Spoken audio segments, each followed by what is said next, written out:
Hello, everybody. Welcome again to another episode of the Minnesota Swim and Vibecast. I am your host, Mark Seguin, and I am joined today by Maple Grove Boys head coach and also Hopkins Girls head coach last year, Grace Benin. Welcome, Grace. Hi, Mark. Thank you. No, it's great to have you on. We've been doing a lot about some of the younger coaches in the high school swimming realm, and I thought you'd be a great one to have on and share a little bit about your experience. First of all, give people a little background on your own swimming experience, right? You swam a little before, Yeah, just a little. a little bit. I'm from Wisconsin. My hometown is a very small Madison area town. We actually didn't have a pool. So growing up in high school, I had to co-op to another town 20 minutes away. A lot of fun for morning practices. Oof. But I started swimming when I was 7, all the way through college at the U of M, Go Gophers. yep, go Gophers. I got my Gopher shirt on today. Sky Ma. Yeah, but throughout that time, just with me swimming, I had a very rewarding career with coaches, teammates, and just outcome. I had a very successful high school season. I rounded out with a state record and summer of the year, my senior year in Aw, Wisconsin. So very cool. congrats. Thank you. Then I got to come to the U of M swim. COVID happened at the end of my freshman year, which Ooh, kind of threw a yeah, little bit of a wrench, that but was rounded hard. out. Yeah, yeah. But rounded out my college career with, University of Minnesota school record in our tuna free relay. So I share that with a Very couple other cool. girls. Big Ten medal for the same relay and NCAA's. Awesome. Really, That's quite a super polished jacked. career there. Well, a lot Yeah, of accomplishments. definitely, definitely. I'm very S- proud looking back. So, what made you want to get into coaching after you finished up at the U? Yeah. What was the So, calling? sorry. What was the calling for that? Yeah. Well, actually, it was a little bit of an accident. I Happens. was I get It that. happens. I was in grad school, so I went to grad school again at the U for school counseling, which is what I do now. Okay. But I was looking for a job that would work with my internship hours being during the school day. Yep. Applied for a job at Maple Grove and learned in the interview that it was for the head coach job. So I was transparent and said that like I've never been in the head coaching role. I've coached throughout, starting as kind of like a junior assistant coach at Sure. 13 to some different just university run clubs through the U of M team. Yeah, I just looking at I've been out of the sport for a couple years and I think it would be nice to just get back into it a little bit, and I'm very very thankful that I did. I think college swimming, and for those who can relate, it's a lot. It's a lifestyle. It's not just a sport you're doing anymore. And I think to a degree that can change your relationship.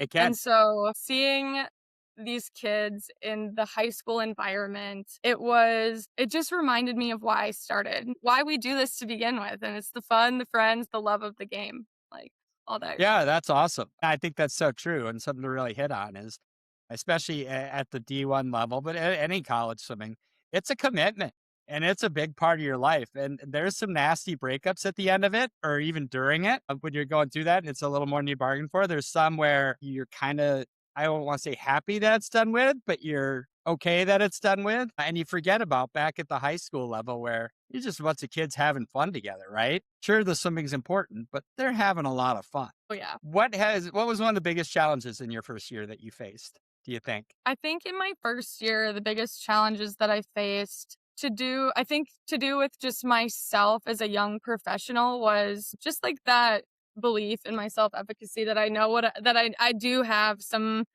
background in what I'm doing, and not having, I guess, like the imposter syndrome Right. of like I don't belong here. I'm just kind of those like what ifs. So I think that was a challenge to work through. But I mean, honestly, looking to the kids, it was inspiring. I mean, especially the kids who are joining swimming or diving for the very first time that have never done it before. Like having a junior, an 11th grader join swimming for the first time, doesn't know anybody on the team. That's brave. That's That's very brave. brave and awesome If at the they same can time. Yeah, if they can do it, then if they can believe in themselves, if we as a coaching staff, as a team can believe in them, like I can believe in myself too in making this happen. And that's a So I good think point because they'll feed off that, right? Kids are super intuitive. And if you're concerned, you're insecure, if you're grumpy, if you're not invested, they'll follow that. They'll pick up on that and they will match your attitude day in and day out. So that's something that's good that you pick up on early and like, it's got to be authentic grace and this, it's going to be better. Definitely. And I think that's something that I really began to embrace and lean into was the authenticity to myself, because I think it's important to show up as we are to a degree. Obviously, I don't want to come in all grumpy and sharing my worst day ever, but Yeah. I mean, to a degree, show up as we are to show these kids that we in this role as a coach, I mean, they look up to us, especially like, I mean, I'm recently out of college, can see that my time, they can see my times on on Swim Cloud. And so I think just being authentic to ourselves as human beings, I think Yep. can be very validating and comforting for kids to see themselves to a degree in the leaders in their life. No, that's great advice. I like it. I like it. Have you found it challenging that your age and their age isn't too far apart, right? Do you think that helps as far as relating to them, or do you think it ever causes some like it's too close sometimes? What have you done to kind of manage that? Yeah, that's a good question. And I think that I mean, I think it has both. I think it has both the pros and I think just the challenges that come with like looking the part of being younger and Yep. having like the just like similar, I guess, like youth culture sort of like Yeah. experiences. Um I've definitely, I think, needed to be a little bit more intentional with setting just like the boundaries of Right. I'm not a friend, not really a friend. Yep. I'm a coach and kind of like this mentor in this section of your life. Yeah. Um, That's a really good call and a nice way to frame it. I mean, people like look at me as a coach and like, yeah, you're not my friend. And I'm like, yeah, you're right. I have no idea what you're talking about right now. Everything's too loud. You talk too fast and put your phone away. But you kind of fit into their world, right? So it's easy for them to look at you and go, "Oh, friend," right? yeah. But yeah, Mhm. I think establishing clear boundaries is a good way of putting it. Yeah, and I think in my outside of swimming professional life, just being a school counselor, I'm licensed to work Yep, K-12. That is like, I mean, the high school age, high school, middle school is a demographic that I do work with, which I think in and of itself has been an additional layer of just wanting to provide support as a coach, but then being mindful of the dual relationship of I'm not working with them in this like counseling setting. I can be supportive, especially when there's the mental struggles that come with a sport like swimming, yeah. but there are always Yeah, I know. Oh, on a I day know. to me, like it's happening. So I think just like those in the world of my age, but also my professional field, Yeah, those that I think does are some of the challenges. But pros, think that pros are just I think just on the parallel of being the same age, there's kind of an assumption of understanding from like the side of the kids that I'm gonna understand some of the like more I'll use the word like youth culture references. Yep. But I think like just my favorite thing that I think has helped me the most with my coaching is I can still get in and swim, and I can still get in and, like, play around with different things to Yep. try to learn how to based on what I'm doing and feeling in my body and the muscle groups that I'm Yep. using, like, how can I better explain this to the kids I'm working with? Do you ever get in like on your own and try to basically emulate the stroke of one of your kids to see what it feels like? That's one of my favorite things to do. I'm like, how do they try to swim like that? You know, like Yeah. how do I Yeah. swim with my arm underneath my body and over here? What does that Yeah. actually feel like? And how can I explain that? Yeah. Love Yeah. doing that. Oh my gosh, and I mean, I think it's so maybe this is jumping a little bit, but just like full like so integral to my coaching philosophy is technique and injury prevention. Yes. Swimming, like, don't work harder, work smarter. Because if you're working harder, you're probably hurting yourself while you're doing Yep. it. And there's no reason why somebody who only swims high school, so that's 3 months out of the year, after 3 seasons has a torn rotator cuff. Yep. There's no reason for that to happen if you have a coach in the position to help you stay safe with your body because the repetition that comes with swimming can really cause serious long-term surgery Yeah. needing problems. Absolutely. I mean, you look at people my age, we all have shoulder problems. Everybody that swam. So that's what we did. It was just more. That's all. Yeah. And now we're starting to get smart enough to realize that, yeah, more is okay if you're doing it right to begin with. But if you're not, more just means long term injury, right? So, talk about technique. What are some of the key fundamental pieces you like to teach? What are your Yeah. core philosophies on technique? Yes. So first, I think is the biggest with pull and shoulders, and that's the like high elbow kind of pull. Yep. So not wimpy T No Rex T baby Rex. arm, I teach the T Rex. Yeah. long and strong with high Yep. elbow, and Well, outside yeah. all the way down. The danger zone between the shoulders, stay out of. No hands go there.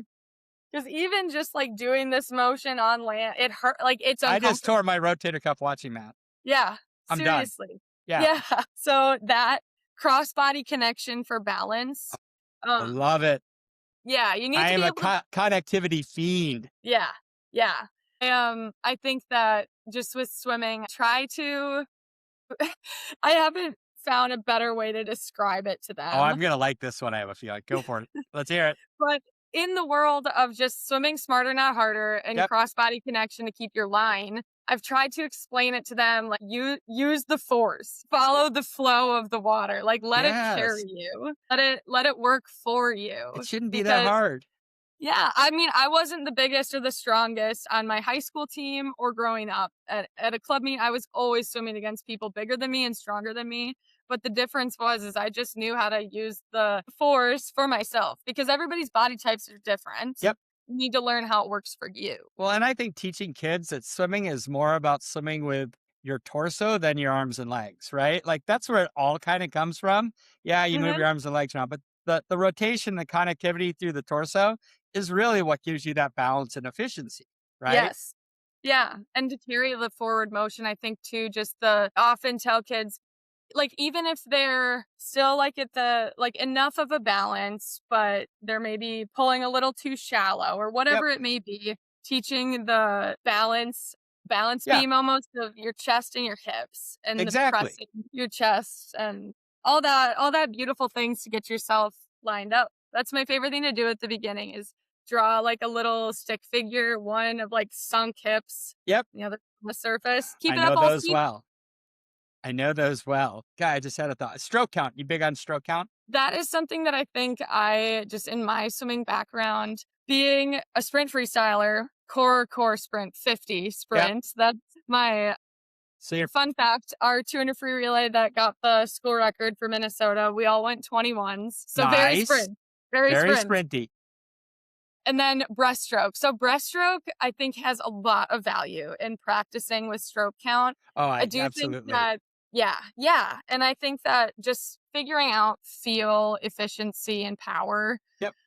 for all the strokes, stroke count. I think that's something that I'm still learning in the world of racing, like how that can apply to I mean, because like a 200, my stroke counts for my 200 breaststroke compared to my 50 Well, compared to in my 100. breaststroke's so different, right? Yeah. I just got done watching NCs and I'm watching dudes take 3 strokes of length in the Yeah. 200. I get emotional about breaststroke too. Don't worry.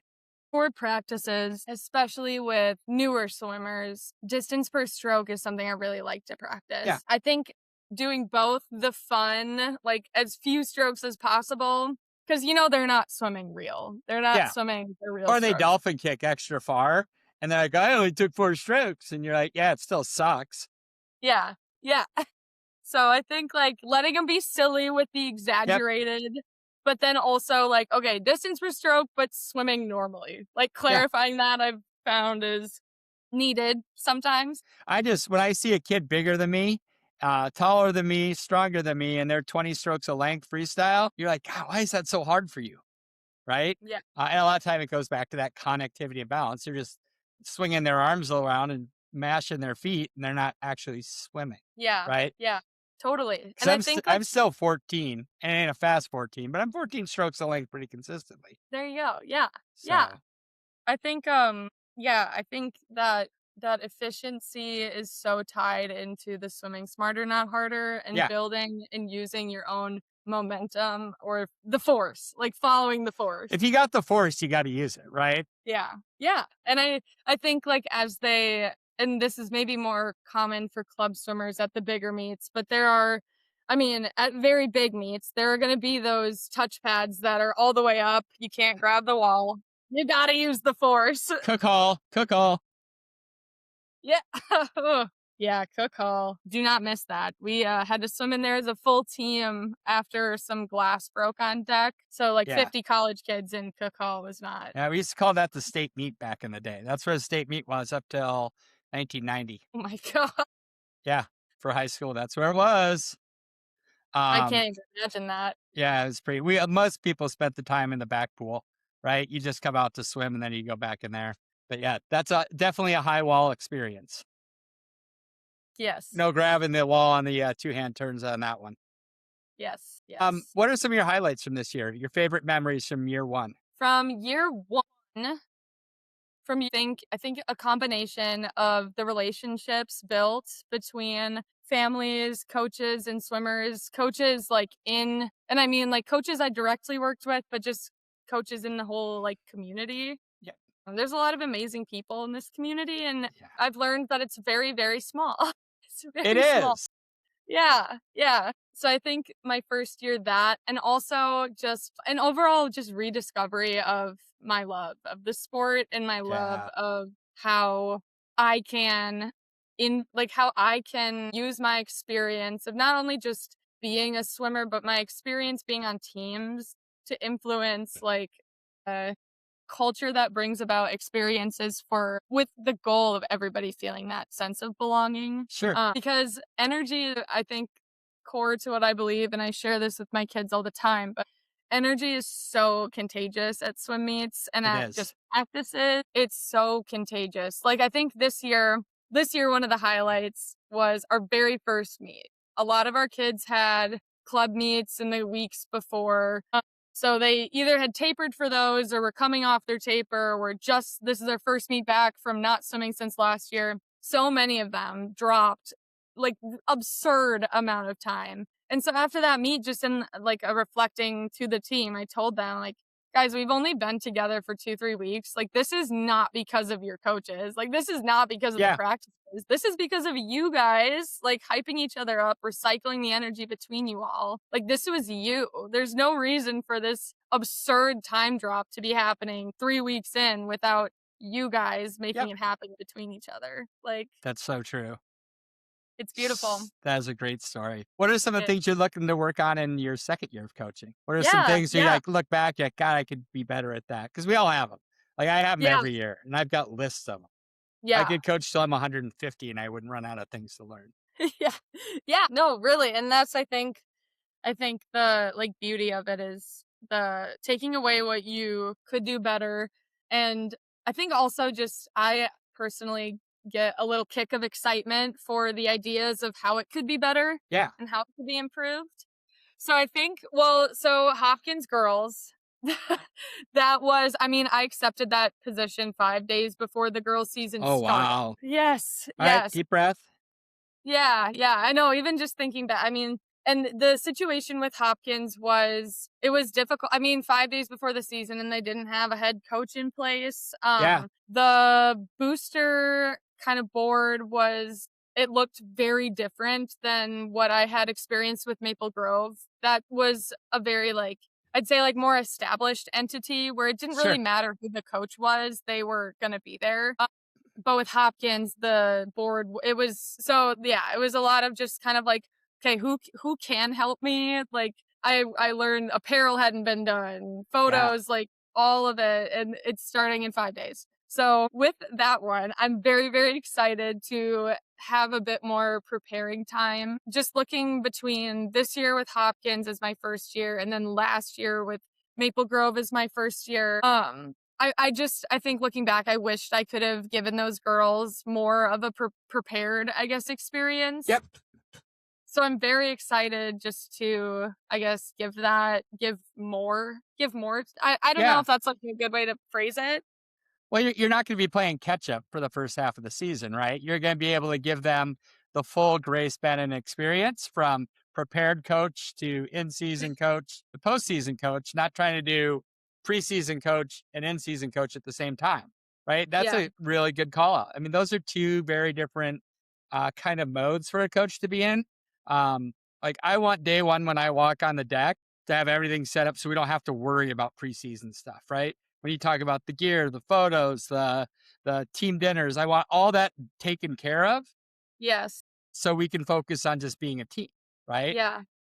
And that stuff takes up a lot of time. So yeah, that'll be awesome. What about on the boys' side? Yeah, on the boys' side, I think, well, so if doing both seasons back to back, I think I'll have to be a little bit more intentional with kind of the pre-seasons for both Yep. ahead of time, because that was another piece that like transition kind of trickled over into the like some of the preseason stuff still happening as I'm rolling into it. So I think that just kind of connection piece between the two teams, but with the boys team, and I guess it will also apply to the girls' team, but I would love to be a bit more, I think, strategic and progressional with my weightlifting and like dryland programs. And I Yeah. would love to do more specific and targeted mobility. Like we were kind of talking about ankle Yep. flexibility, something that since I can still get in and swim, I'll do that every now and then. And so I've learned that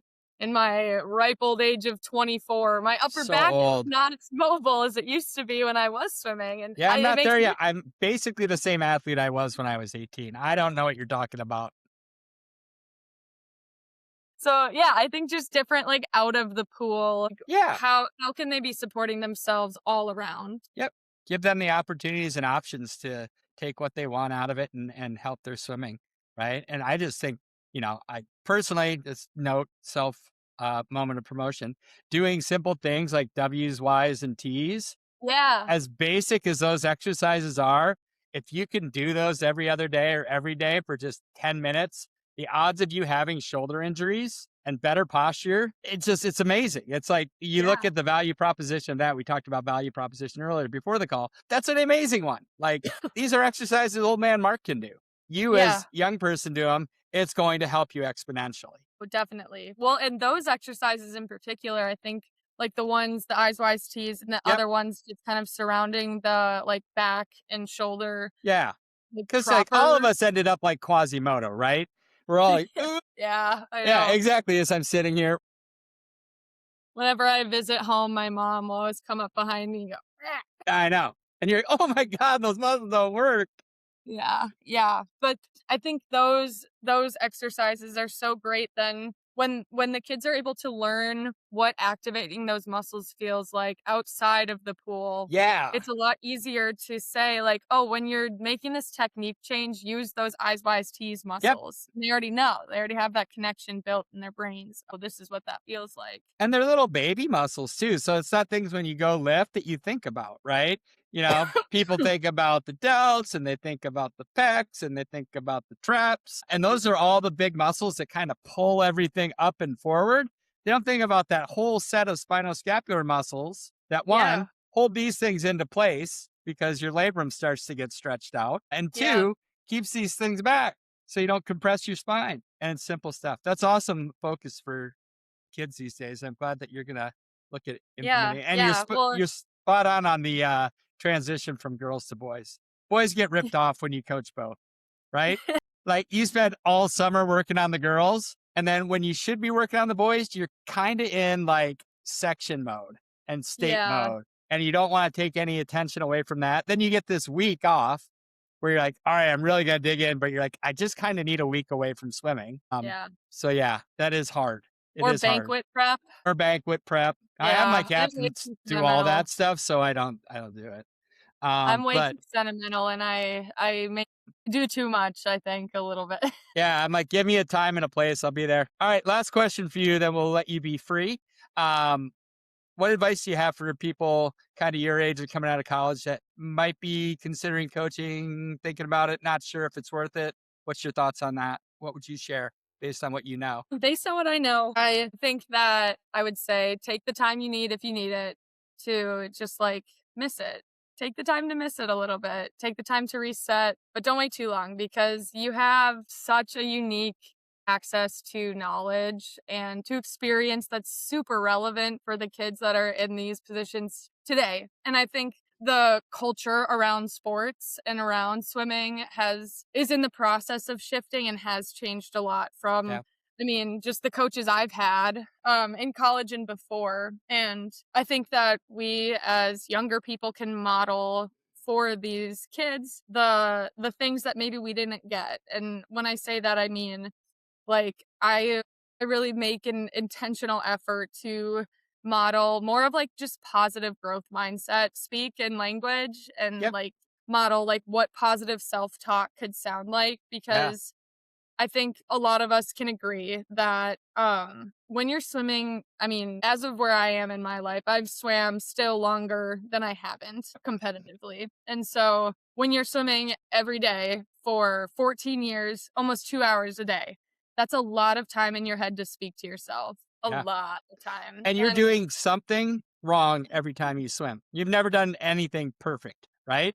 And when you're yeah. really kind of type A mentality, you're basically 2 hours of knowing that you still have stuff to work on. That grinds you down. Yeah, it does. And that type of self-talk, swimming and I think a lot of other sports, they can give you a lot of time, a large window to practice how you might talk to yourself for the rest of your life. Yeah. Like if that's how you talk to yourself in a private, but like in your Yeah. headspace No, it's in a private in moment. there. Yeah, yeah. But in like one of the in a very like high stress environment, whether that's at a practice where you're trying to put it all in Yep. the pool, a meet. Like, I think that we as young people in the coaching field remember what that was like and can really like take what we learned, how we experienced it, and reflect on what our coaches could have done to fill the like you mentioned fill those gaps in Yep. like your coaching staff. Right. Well, maybe we can fill those gaps in what we were missing to help Yep. develop that, I guess, a I little bit more. absolutely agree with that. And so many times in swimming, I think, yeah, what your best is at any given day varies, right? My best on Wednesday might be completely different than my best on Friday. And I think being okay with that sometimes is hard for people, right? Like I Yep. remember having practices where I'm like, I can't do anything. So I am going to be the best streamliner in the pool today. Okay. Yes. That's all I got, but I'm going to do that while at least leave here with something I did well. Anything else Yes. is probably not going to be awesome because that's where I'm at today. Yeah. But a lot of kids can't do that. They'll hyper focus on the stuff that they can't do well instead of just understanding and getting, and that's hard at a younger age. At that perspective of sometimes it's just not your day. Yeah, yeah, and that doesn't mean that you suck. That No, doesn't not mean at all. you suck. It just means your day is a little Yeah. It's just one of those days. I mean, you get 365 a year. They all can't be perfect, exactly. right? Some of them are a little bit on the downside, and that's okay. And the whatever I try to tell you, no matter what your day is, it ends, Yeah, right? It's going to end at some point, and then you start fresh. You don't have to take it with you to the next day. Day's end. yeah, That's yeah. good stuff. Well, I'm excited to see what you accomplish over the next year with the Hopkins girls and the Maple Grove boys. Thank you. It's great to see so many good coaches coming up through the ranks and starting out, and excited to hear how it goes. Thank you, Mark. Thank you. All right.